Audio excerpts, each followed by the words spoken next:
Thank you so very much to the Chancellor, Vice-Chancellor and everyone associated with York for having me here today. It's incredibly moving to be honoured in this way, but for me particularly to share the stage with all of you, you hard-working graduates of our future. So thank you so much for having me and honouring me. I wanted to share a quick story about my daughter, who's now 5 years old, but I have this very vivid memory of when she was about 9 or 10 months old during the pandemic in lockdowns, where we used to put stuff on the floor around her just to keep her entertained.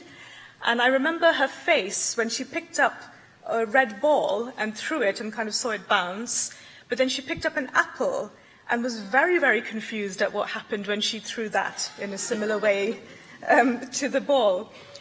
And that look on her face of awe and shock, and she had no vocabulary at the time, and curiosity was something that's really stayed with me. What strikes me about young people, particularly very young people, and yourselves, of course, is how incredibly curious all of you are. Through school and university, hopefully this curiosity is fed and nurtured, but sometimes I know that that's a challenge, and it's not something we can take for granted between grades and school exams and some of the challenges that life may throw at us, and we may lose sight of this important quality.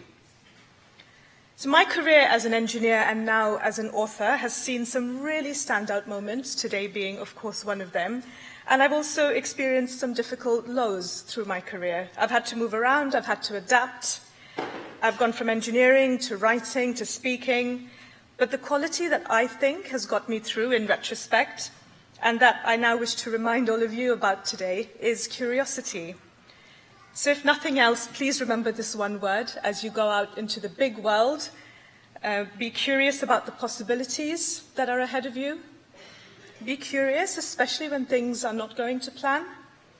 Be curious about how the world works, whether that's engineering that surrounds you, politics or nature.